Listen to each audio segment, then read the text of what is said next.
And welcome back. This is Lovers, Friends, and Enemies, the astrology of Congressman Matt Gaetz and Joel Greenberg.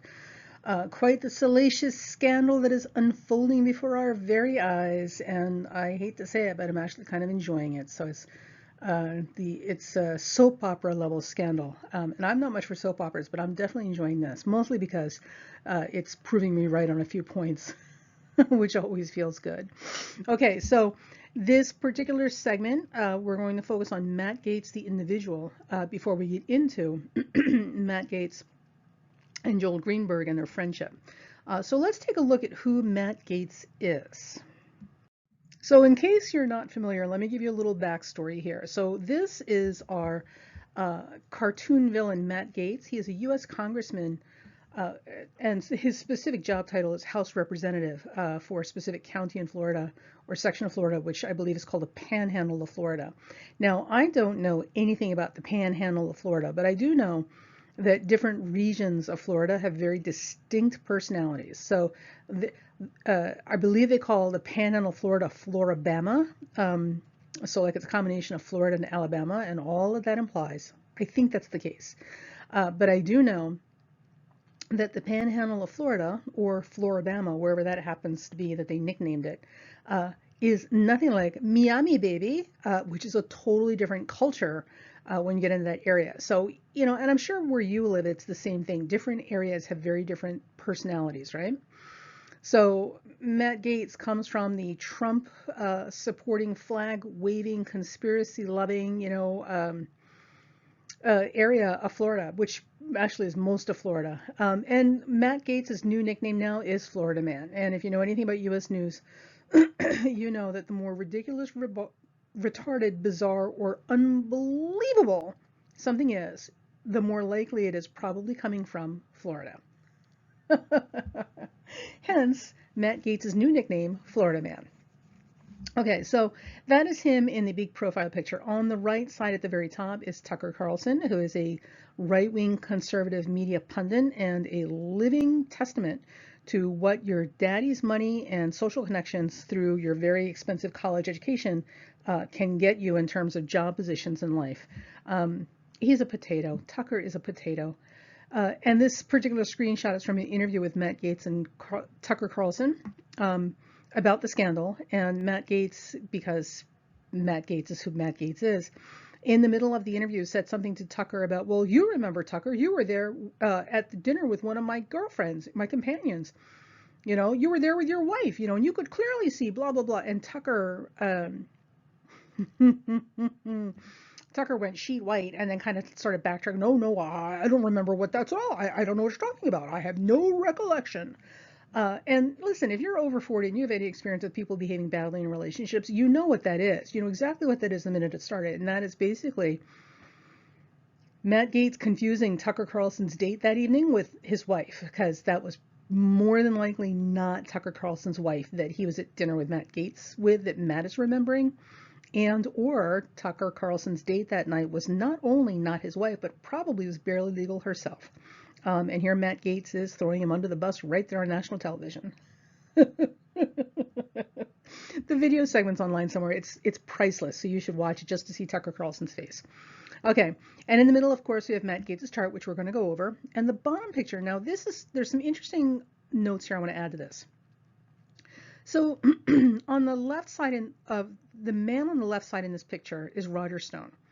In the middle, in the back, is Matt Gaetz, and on the right is Joel Greenberg. So it's obvious that these guys have all spent time with each other socially and have personal relations with each other. Now, the reason I included this picture is because, you know the old saying, birds of a feather, right? Well, one of the little known details, or less publicized details, but certainly it was out there because that's how I know about it. I read about it. Roger Stone, among the many things that Roger Stone is known for, Roger Stone apparently was also sharing a brownstone townhouse in New York City, in Manhattan, or in New York, either sharing it or living there with the woman who was not his wife, but was, cough, cough, a friend, who was also a, air quotes, retired madam. Now, whether she was actually retired or not is a whole other question, but the the thing that's interesting to note is that Roger Stone is very familiar with the prostitution trade, and also he's a friend of Jeffrey Epstein's, I'm sure, or at least the madam was. But so they're all familiar with high-end, high-class, high society prostitution and how those things are handled. So the three of these characters hanging out together, it would not surprise me if Joel Greenberg, being the opportunist that he is, and certainly Matt Gaetz, who is also another opportunist of the shameless degree, may have at some point gotten a wild hair and a bright idea that they too could serve as pimp masters to the congressmen and other politicians, and probably took or asked for tips from Mr. Roger Stone. I mean, you know, if that was your inclination and the guy was right there, of course you would ask. So I thought it was interesting that these three have pictures of them hanging out socially in very casual environments, implying a very personal relationship. So there you go. But does that mean Matt Gaetz is a big pimp, a P-I-M-P baby? And does that mean that Matt Gaetz really is a sexual predator of underage girls? Does that mean that Matt Gaetz is as creepy and stupid as he appears to be every time he opens his mouth as he's trying to backpedal his way out of the mess Joel Greenberg has got him into by throwing him under the bus? And in case you're not aware, I forgot to mention, Joel Greenberg has 33 federal charges laid up against him. Joel Greenberg is going to prison for a very, very, very long time. And those charges not only include violating the Mann Act, sex trafficking of underage girls, sex with underage girls, prostitution, but it also involves identity theft, making false IDs, identification cards. I believe there's some misallocation of tax funds, and all sorts of financial fraud. I mean, 33 counts of just a whole wide buffet of charges. So, you know, of course, Joel Greenberg is going to do what Joel Greenberg has to do to save his own behind, which, you know, in this case is throwing Matt Gaetz under the bus. All right, so let's take a look at Matt Gaetz. All right, he was born May 7th, 1982. He is a full moon baby. He was born in Hollywood, Florida, and I have the rectified time for Matt Gaetz as 6:51 p.m. Now, you might have a different time for him, or you may want to operate with no time at all. And if you want to use the unknown birth time and not use houses, that's fine too. But to the best of my ability on the fly, I've got it. I'm positive he's Scorpio rising, and I've got him down to about 3 or 4 Scorpio rising. Okay, so, and also too, his moon, regardless of time of birth, no matter how early or how late in the day it was on this day, his moon is definitely in Scorpio. The only thing that's going to change is how close this moon is to a full moon configuration, or how close this moon is to Jupiter, depending on the time of birth. But either way, it's definitely moon in Scorpio. All right, so here are some things that we're looking at when we're looking at Mr. Matt Gaetz. The first thing, he is a full moon baby, and with full moon babies, they are, well, I want to say performers, because in many ways they are, but their lives are very visible and public, and viewable to outsiders, because the full moon illuminates things and puts you on center stage. So the full moon acts a lot like the sun, meaning that it makes you very visible to the people around you. Like literally, people know who you are and they can spot you even if you don't know who they are. The other thing, though, with a full moon chart is you typically have people who have who actually do better with an audience, because remember, the sun needs to be seen and will be seen. So if you're not somebody who enjoys having an audience and doesn't enjoy being visible to the world around you and really likes your privacy and being pretty much anonymous, lost in the crowd, having a full moon chart is going to be exact opposite of what you're comfortable with, and your life will prove to be a living hell every day, because the world around you will operate with your chart, even though you're telling yourself you want the exact opposite. So if you are somebody who can get with the vibe, right, kind of ride that out and make it work for you, and understand that your life is a performance art in many ways, and it's always going to be very visible and demonstrated to the public around you, and make that work for you, then full moon charts are really good to have. Now, with full moon charts also, the other thing is that the emotions and responses, all of these things tend to be really close to the surface. So there's usually a very fast reaction time, but also, what is the word that I'm looking for? There's this hypersensitivity to everything going on around you. So it's a funny thing, right? So with full moon people, they're very sensitive to the vibes in the room. I mean, they're also very sensitive to lunar cycles because they are full moon children. But a lot like Cancers, they're very sensitive to the undercurrents and the vibes around them, even if they're not necessarily able to put their finger on what's going on. Now, what's interesting about full moon and Scorpio is that these two things are things that operate in contrast to each other. Moon in Scorpio does not like being out in public and exposed. Oh my God. Moon in Scorpio does not like being stared at. Moon in Scorpio does not like people knowing who they are unless they want them to know who they are. Moon in Scorpio likes their privacy. Moon in Scorpio has a giant fence around their safe space with a giant keep out sign and big scary dogs to keep you away. Moon in Scorpio has a tremendous value on being able to move through the world unseen and unnoticed and left to do whatever it is that they need to do, which is the exact opposite of what a full moon will allow you to do. So with this particular gentleman, one of the things that we may find is that while he has managed to make that full moon being highly visible work for him, because he is a public figure after all, at the same time, that moon in Scorpio may be operating as part of a double life. So he may have mastered the ability, well, until now, mastered the ability to have a public life and a very, very nearly invisible personal life that people don't know about. Of course, until now. So that's an interesting thing. He is definitely a full moon baby. Now, I'm going to cover the Ascendant, the rectified Ascendant in Midheaven at the end of this. So let me just go through the planets real quick, right? Also, too, that full moon in a rectified chart is going to fall across the 1st and 7th houses. So relationships and partnerships and cooperation with people is extremely important to him. He works best in partnerships, which makes perfect sense if you're somebody who is going to be a politician or anybody who's involved in any type of team or committee work where you have to get cooperation from other people to make things happen. So in any line of work he went into, he would always operate in a situation where he was working in tandem with other people, either as their right-hand man, right, the assistant, or in this particular case, part of a group, which would be Congress. So the moon in Scorpio, Mercury is in Gemini. Now, here's what's interesting about his Mercury in Gemini. And when you watch him and watch the headlines, this makes so much sense. You can see it being played out. Mercury is in its own sign when it's in Gemini, right? That is the natural home for Mercury, and which is different from Mercury in Virgo. So Mercury in Gemini is all about communication and talk and words, right? So Mercury in Gemini is glib. They're fast talking. They're super salesmen. If you need somebody to sell sand to a camel in the desert, Mercury in Gemini can do it.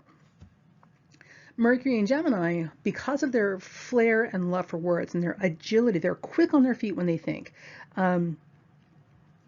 Because of that, they're accustomed to being able to talk themselves in and out of just about anything. These people could literally talk themselves out of some of the most ridiculous situations nobody else would ever be able to talk themselves out of. They're very, very good like that. The thing with Mercury and Gemini is they don't have long memories, right? So you would think that they would make great liars, but that's a matter of definition. With Mercury and Gemini, because they've got a very short attention span and a really short memory, typically they won't remember the details of their lies long enough to maintain it for any length of time. So in terms of short-term advantage, right, like trying to talk yourself out of a traffic ticket, where you don't have to remember what you told a police officer as long as you get down the block and away from him 5 minutes later, they're phenomenal, right? Even with sales. If they're trying to sell you something, as long as they don't have to remember all these details, whatever they've promised you 6 weeks from now, right, they're good. Mercury in Virgo remembers all the details, and Mercury in Virgo is paying attention to your details, so they're watching your reactions. And Mercury in Virgo, in terms of long-term, really complex, involved productions or manufacturings of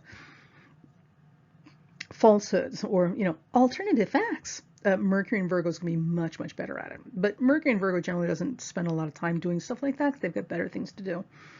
Mercury in Gemini, however, is the game player. They love playing games and they love, seeing where the cracks in the ice are, among other things. So with Mercury in Gemini, you get an imp, basically, an imp or a little, not a demon, but I want to say mitzvahlistic, but that's not it either, right? You get these people who have this mentality. They're not troublemakers, but they're definitely mischief makers, like Dennis the Menace. They're mischief makers. So they're always looking to see what they can do to entertain themselves, up to and including, saying things or repeating things out of context or in context, or however it needs to go, just to see what kind of reaction they're going to get from you, what will come of it, right? And they're most dangerous when they're bored. Now, here's what's interesting about Mercury and Gemini. Let's talk that they're so well known for, right? And this love of words. When you back somebody into a corner or they know they've just been caught, right? Mercury and Gemini will do what anybody will do, and they will go to their strong suits to try and get themselves out of trouble. You're always going to go to your strengths to try and find your way out of trouble.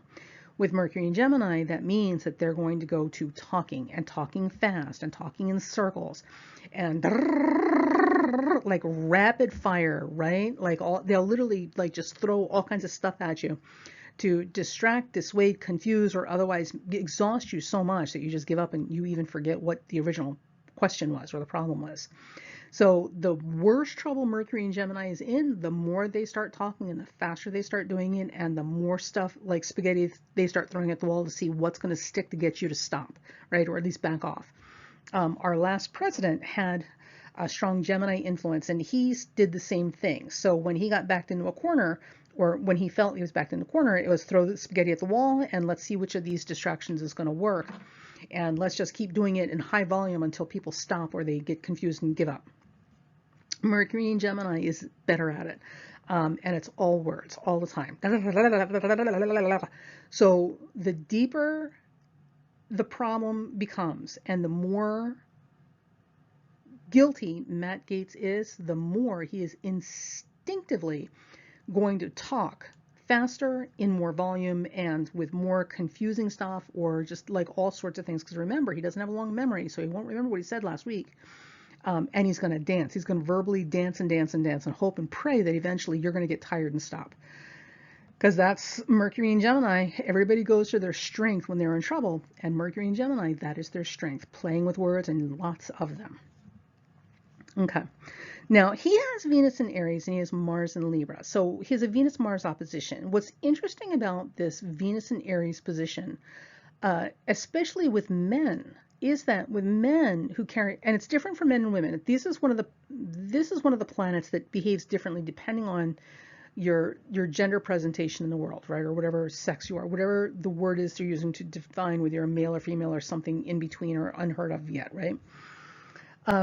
For males with Venus in Aries, and for women too, but for males with Venus in Aries, what you get typically are people who prefer inexperienced partners. And it doesn't necessarily have to be inexperienced sexually. It could be just lacking life experience or all sorts of other stuff. So the thing with Venus in Aries is they like things shiny and brand new. So for instance, if you give them something, they don't want your secondhand stuff, no matter how perfectly it is, no matter how pristine it's been kept, no matter it's like those collectible toys, right? It doesn't matter that you only took it out of the box once and stuck it back in and then shrink wrapped it and preserved it for 100 years. They don't care. The fact is you opened it, so it's not shiny and brand new anymore. And they're the same way with their relationships. But it doesn't just necessarily have to be about sexual experience. Venus in Aries is attracted to inexperience and youth, right? Because they like that fresh, new, optimistic, everything is possible, everything is new. So even if whatever they're doing with you, they've done 1,000 times, right? It's still new to you. And that's what they really like, is that new, what is that fresh new car that smell? They like the newness of things. And typically you only get this when you're dealing with inexperienced people, which usually is younger. Now, the thing about it is, we want to avoid thinking that this is about sexual inexperience, because Listen, unless you live on some fantasy island somewhere, if you have seen what these kids have access to through their peers, through the internet, through television, and with each other, like you'll know that any sexual inexperience or innocence or ignorance is pretty much gone by the time they hit seventh grade. And unfortunately, this is just kind of the world we're living in. So the thing about it is, he might have this fantasy that these are, inexperienced people because they're so much younger than he is, but in the ways that he thinks they're inexperienced, they may know more than he does. But it's the idea, right? It's just the fantasy that this is new for them. Now, how this is different from women is that where men will typically look for younger or more inexperienced women, and they really are attracted to young and inexperienced women. Women with Venus in Aries, like, they may have the fantasy of having some young, inexperienced partner that they can be the first to whatever with. But typically with Venus and Aries in a woman's chart, she's usually looking for a much more, well, honestly, a more experienced partner, but more than the experience or inexperience, she's typically looking for the He-Man like thing, right? Me, Tarzan, you, Jane. Because Aries is a very primitive, primal position, and it's very simple and innocent in that way. So they want the whole, literally, like primal, me, Tarzan, Eugene sort of feeling in their relationship. So the women will typically look for men who personify or exemplify that, He-Man kind of energy. And maybe it's the same for men. Maybe with inexperienced or younger partners, guys get to feel like the big He-Man. I don't know, because I'm not a man. But that's the way I've seen it play out. All right, now, with an opposing Mars.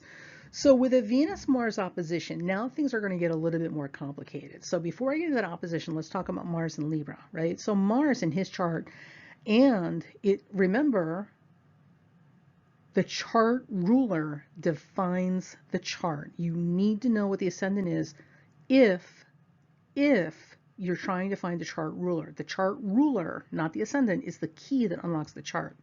With Scorpio rising, Mars in Libra is the key that unlocks the chart for Matt Gaetz. Mars in Libra is at 0 degrees. It's at 0 degrees cardinal, which is an Aries point. That Mars at 0 degrees Libra on the Aries point absolutely defines who we're dealing with.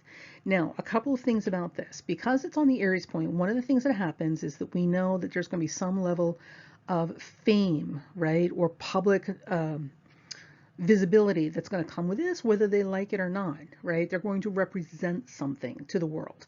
And in this particular case, while we might think that this is what he wanted, because, he did go into politics, this may this may not be playing out the way he thinks it is, because after all, he's going down in the history books and not for the reasons he was expecting.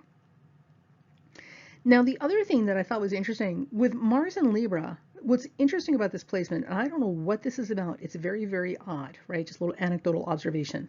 Mars and Libra is really obsessed with skin, clear, clean complexions, right? And skin. I don't know what that's about. I really don't. It's kind of funny, right? But guys with Mars and Libra are very skin focused, right? So they're very much about soft, smooth skin. And when I thought about that, and then I've looked at every picture and image I've ever seen of Matt Gaetz, he looks shiny, like literally like a polished shoe. I don't know how he does that. And that's typically a thing that the gay men do. They're very skin conscious, and very youth conscious. They're always trying to make their skin look really nice, and usually do. But Matt Gaetz, like if you look at his pictures and videos and stuff, he always looks shiny, right? So I don't know what that's about. And that may be part of this attraction to younger women as well, because the skin, when you're young, is still very tight and hopefully you've got a good complexion, right? And very clear and free of scars and stretch marks and pimples and all that sort of stuff.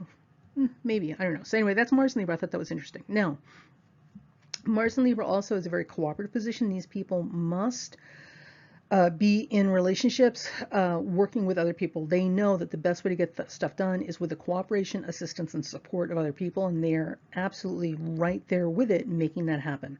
Now, combine that Mars in Libra, which is partnership and oriented in terms of accomplishing goals, with what we believe is a 7th house, 1st house full moon.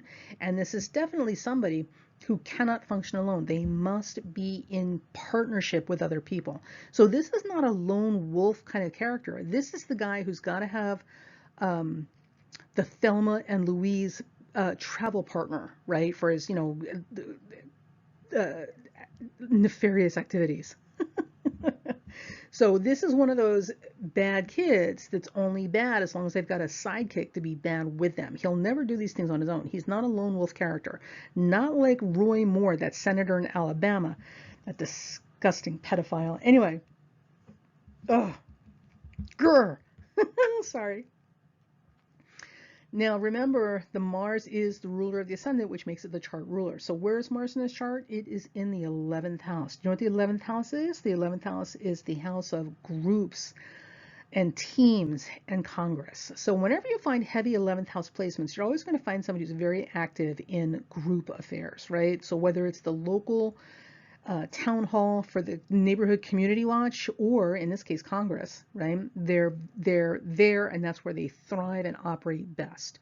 If somebody has heavy 11th house placements that are not afflicted, meaning they're not taking a lot of bad aspects, they're actually getting good aspects, and they're not involved in large group organizations or group tasks or task forces, you may find that they seem to be spinning their wheels a lot. Ultimately, remember, astrology doesn't command us to do anything, but it will give us guideposts to help us navigate where we will best operate and thrive. And in this particular case, given all the other shortcomings that Matt Gaetz works with in life, he has managed to put himself exactly where he will thrive best based on his chart, which is in an 11th house environment, which is surrounded by, congressmen and women. Now, his fall from grace has nothing to do with his chart ruler being the 11th house. His fall from grace has everything to do with his character and integrity issues. That's a whole other conversation, and nothing protects you from the consequences of poor choices. Let's just leave that there. Even astrology can't protect you from your own bad decisions. All right. It can warn you that it's a bad decision, but it can't protect you from it. All right, so Mars and Venus in opposition. When you have Mars and Venus in opposition in someone's chart, typically what you have is a very heightened or exaggerated romantic / sexual nature. Now, I realize romance and sex are not the same thing, but for some people they are. They can't separate the two because in their mind it is and should be the same thing. And Matt Gaetz is one of those people who, for him, romance and sex are the same thing, and they shouldn't be separated. So he doesn't believe there's such thing as romance without sex, and the sex for him is a form of romance, right? So I'm sure he thinks if he gets a boner, then that's all the proof you need to know that he loves you. Oh God, yeah, he's one of those.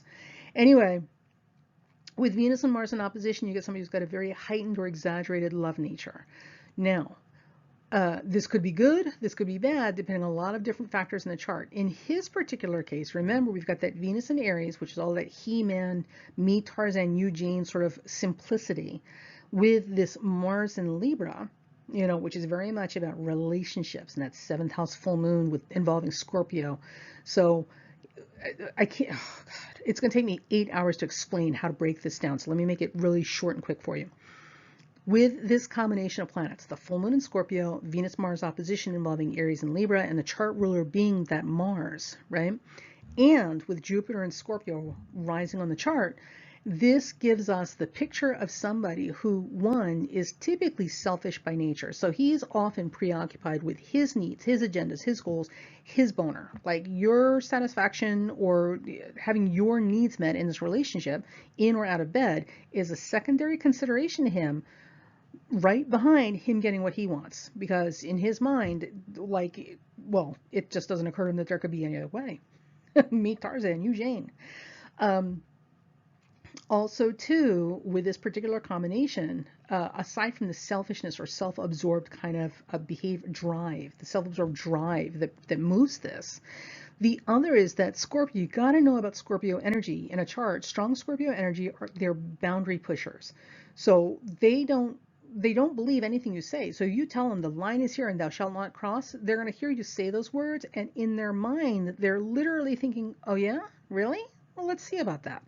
And they're going to push and test to see where the actual, this is the limit, where the actual limit is, right? So with him, with all this self-absorbed drive starting out the gate and then combining all of this scorpionic boundary pushing and testing, it doesn't matter what anyone tells them they want or need from the relationship or their time being intimate with him. He's going to do what he wants to do, and he's going to test and push those boundaries and limits that you set out to see what really, in his mind, what really the truth is, right? Because he's not concerned, even though he's got Mars and Libra, it's all about partnerships. He's not really concerned about partnerships. He's concerned with winning, because Venus in Aries wants to win. It's very competitive. That full moon in Scorpio is about conquering, right? They must conquer and dominate because they will not allow themselves to be vulnerable to other people. That Mars in Libra is a sign of war. They say it's the sign of peace, but Libra is also the sign of war. Diplomacy is only necessary when war is possible. So that Mars in Libra is also about winning, right? And setting up situations so that they are the ones on top. This whole combination of things in his chart indicates somebody who's very much about conquering, winning, and dominating whatever relationship they get into. They must be top dog or else. And they don't care how it happens. I mean, they're going to get themselves there. And if they can't get there, they're not going to stay there. Which could also lend itself to explaining why Matt Gaetz has a long history of short relationships. So short, we don't even know who they are. Sure, he doesn't even know what their names are. All right, so there's that. Now, with Jupiter and Scorpio, especially on this ascendant, here's a couple of things. Jupiter and Scorpio is notorious for being what they call hornier than a three-ball tomcat. And I'm borrowing this phrase from Debbie Kempton Smith, bless her heart, may she rest in peace. That was an amazing astrologer, unparalleled. And I don't think I'm ever going to have the good graciousness of knowing her reading work by anybody nearly as accomplished as she was. Anyway, sorry, I'm fangirling over an astrologer that's not with us anymore, unfortunately. So that was a phrase she used. Now, what this means is that Jupiter exaggerates, and Jupiter in Scorpio exaggerates all that Scorpio stuff that we associate with Scorpio, the sex, the drugs, the rock and roll, the power, secretive CIA moves, blah, blah, blah, blah, blah. And all those things are true. With him, with Jupiter on that ascendant in Scorpio, if we have the correct rectified time, what this is going to do is a couple of things. The first thing, with Jupiter on the ascendant, regardless of sign, it's going to make somebody more jocular and more comedic, funny. Well, at least in their mind, you're funny. And more goofball, right? Very playful and goofball. Because Jupiter is a playful, fun-loving planet. So Jupiter on his ascendant, we have certainly seen this. I mean, he thinks he's funny. Nobody else does. There was an incident at the very beginning when the pandemic first broke out, and he thought he was being funny. He was playing the comic, as you would expect with Jupiter rising, and showed up in Congress to deliver some speech or whatever on the floor, and he was wearing a gas mask because he thought that was funny. And he is prone to doing these things. So the stories of him having these parties and being the party boy, party central, yada, yada, makes all kinds of sense with Jupiter on the ascendant. Now, that Jupiter on the ascendant in Scorpio also means, you got to know this about these people, especially if it's Jupiter Scorpio rising. They're all jocular and fun and happy good times, but don't you kid yourself. If they invite you to a party so you can let your hair down, Jupiter in Scorpio on the ascendant is inviting you to the party to let your hair down because they're trying to get some dirt on you. So they're going to get you in the most compromising position possible so that they can have it to leverage against you later. This is different from Jeffrey Epstein with all of his tapes and recordings, because I'm sure there was nothing playful and fun-loving and jocular about his invitation to do whatever so he could get material to blackmail you. I'm sure Jeffrey Epstein did it in a much more subtle, subdued way, right? But with Jupiter, or even Trump, who used to record, used to have his associates' wives in his office while he called the associate on the phone, put him on speakerphone, and then proceeded to get the associate on speakerphone to confess to having, seeing another woman or, hiring a hooker, the whole, hey, you remember that time we blah, blah, blah, and you blah, blah. Oh, yeah. It's a good thing my wife didn't find out about that. And of course, the wife is sitting there in the office listening to this. And then, of course, he would hang up the phone and reportedly would then proceed to have an affair with the wife because she would, revenge screw Trump out of what she just heard on the phone, confessed by her own husband. That's not Jupiter. That's definitely Mercury and Pluto and a whole lot of other stuff it could be, but it's not. That's not the way Jupiter does stuff. So with Jupiter and Scorpio setting you up for, blackmail leveraging later, it's always done in a very funny way. These are the people who invite you to parties knowing that you're going to get too drunk and make an ass out of yourself for everybody else's entertainment. And they are going to laugh and they're going to make you feel like it was a good idea anyway. So these are remember, mischief, and he's got Mercury and Gemini. He's a mischief maker, right? So he's always doing stuff like this. So with that said, the stories about these house parties, these were not official formal parties. These were informal, casual parties in people's homes where they apparently had lots of hookers and drugs, floating around with all of these GOP bigwigs. Makes all kinds of sense because, Matt would have brought the party. Yo, boy, I'm bringing the party. And of course, would have used all of this for leverage. So we will see how that plays out as well. It'll be interesting. Now, he has Saturn in Libra retrograde in the 12th house. Now, Saturn is in its sign of rulership. Saturn is the original ruler for Libra. Or Saturn is a co-ruler of Libra. Sorry, it's a co-ruler of Libra. So Saturn in Libra, because it's in a sign of rulership, makes this extremely weighty in terms of transgressions. Saturn anywhere is not a planet you want to mess around with because it's definitely where you're going to have the most serious penalties if you screw up.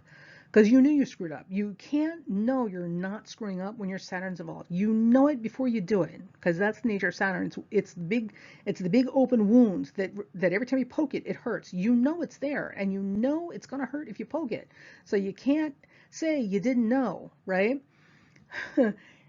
With Saturn in Libra, it's the same thing, only worse, because Saturn in Capricorn or Saturn in Libra, both of these positions, these are heavy karmic penalties or consequences for transgressions you make where that Saturn is concerned, right? Literally, the consequences are 10 times worse because literally you should have known better. You, of all people, should have known better. That's the way this works.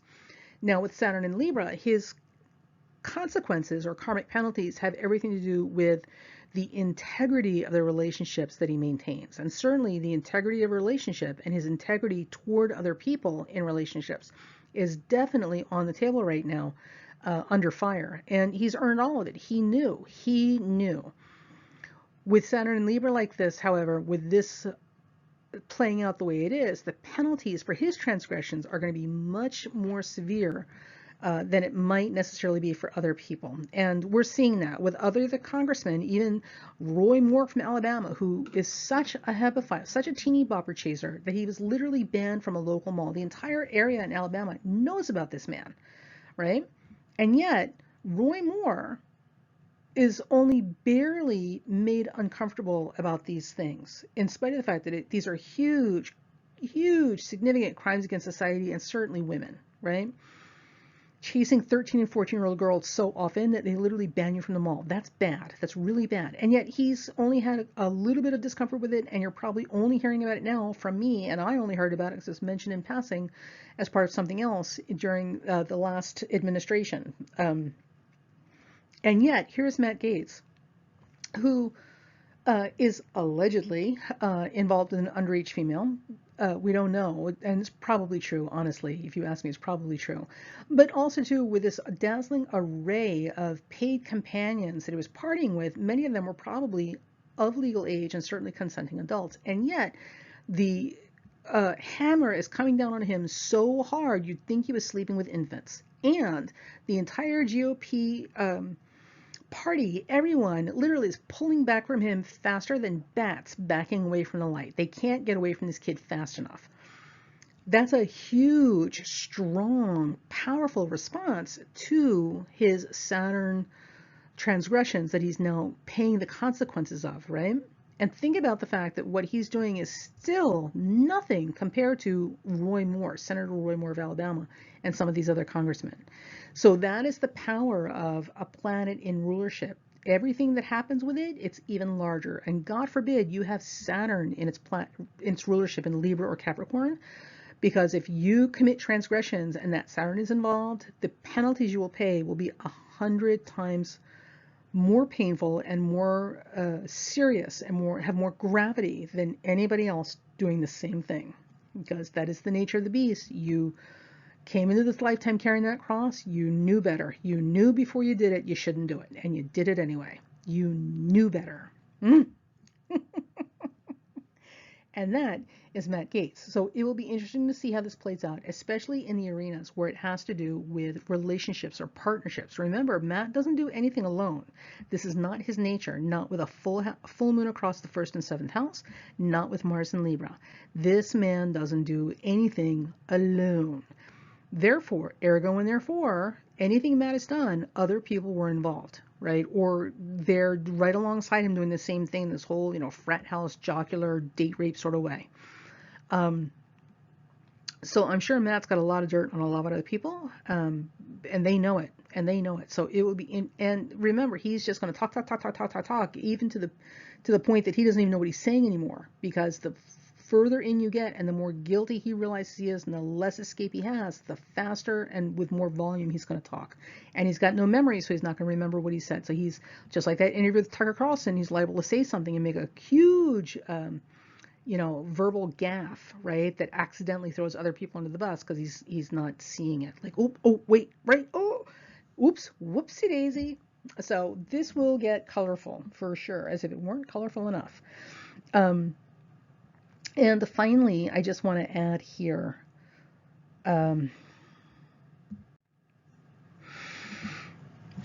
so with Scorpio rising, especially Jupiter on the ascendant as well, Scorpio rising doesn't back down from anything. So here's a couple of things. So the first thing is, with everyone who has Scorpio rising, for whatever reason, they come into this lifetime with huge crosses to bear. I swear to you, people with Scorpio rising seem to have some of the most difficult, amazing, unbelievably hard times in life when it comes to betrayal and circumstances from other people. He seems to be in the opposite. Well, I don't know. I mean, he's been pretty badly betrayed. So there's that. And so with Scorpio rising people, there's always huge, huge trauma and betrayal and heartbreak and trauma that typically goes with that ascendant. It's a heavy cross that they bear in this lifetime. Now, the other thing is with Scorpio rising, and certainly with Jupiter right there on the ascendant as well, these people will not back down. Remember, this is the sign of the Scorpion. They do not back down. So one of the things that will happen that you can expect with anybody with Scorpio rising, especially Jupiter in Scorpio on the ascendant, is just like Matt Gaetz. If you back them into a corner, they're going to fight until a very bitter end. They will not acquiesce. They will not surrender. They will not back down. They will not give in. They will fight tooth and nail until the death. And just like the Scorpion, if it means coming to the end of the story and it's either surrender to you, and capitulate, or kill themselves, literally destroy themselves in the process, they will destroy themselves first before they will capitulate and admit defeat to you. That is the nature of Scorpio energy. And with Jupiter and Scorpio rising on this ascendant, and this full moon in Scorpio, Matt Gaetz is not going to go down or admit defeat. Matt Gaetz will take everyone down with him, and he will destroy himself in the process if he has to, but he will never admit or allow somebody else to win this fight. So that's who we're dealing with here. So that will be very interesting to see how that plays out. All right. Now, for those of you who are curious, who are like, well, but can you tell the kinky freaks looking at the astrology chart? Because, I'm looking for a kinky freak here. So here's a couple of things I want you guys to keep in mind when you're looking at charts. One, it is not a crystal ball. You can't look at a chart and see like, woo, everybody's deep, dark secrets. I mean, maybe you could, but if you could, you wouldn't be, believe me, you don't want to see that stuff. Like there's not enough bleach for your eyeballs or your brain. The other thing is that what is kinky or freaky now is not necessarily kinky or freaky 20 years from now. And what we consider kinky or freaky now may have been just impossible to imagine 20 or 30 years before now, right? So kinky and freaky has a relative definition to the time and place that you live in. Also, too, what's kinky and freaky in this country or this culture is not the same thing somewhere else, right? So these things are relative by definition. Now, what we can tell are some proclivities, right? So we know with Matt Gaetz, we know that this is a very self-absorbed person who's driven by his desires first and a mischievous, boundary testing, boundary pushing sort of compulsion to see how far he can go and what he can get away with. And the more off limits it is, especially with his chart, the more off limits it is, the more attractive it is to him. So it's not this contrarian, oh, well, just because you said I can't do it, I'm going to do it. It's not like that. With this chart and with his chart specifically, the more taboo something is, the more off limits it is, the more nobody's supposed to have, not just him, anybody, right? The more driven he is to be the first one to get in there and have that thing or do that thing or accomplish that thing, right? So this, of course, lends itself to a lot of really stupid risk-taking, as well as a lot of daredevil choices that are probably not the wisest. And also in terms of relationships, this absolutely lends itself to people who take advantage of ignorance and innocence and inexperience. So Matt Gaetz is exactly the kind of personality, if his character and integrity allow him to sink that low, would be exactly the kind of person who would take advantage of very, very young partners who don't know the world and don't know, how these things work and all that sort of stuff, right? And this is where it gets complicated, because at the end of the day, your character and your integrity define the choices you're going to make based on the chart and the things that are laid out for you in this lifetime.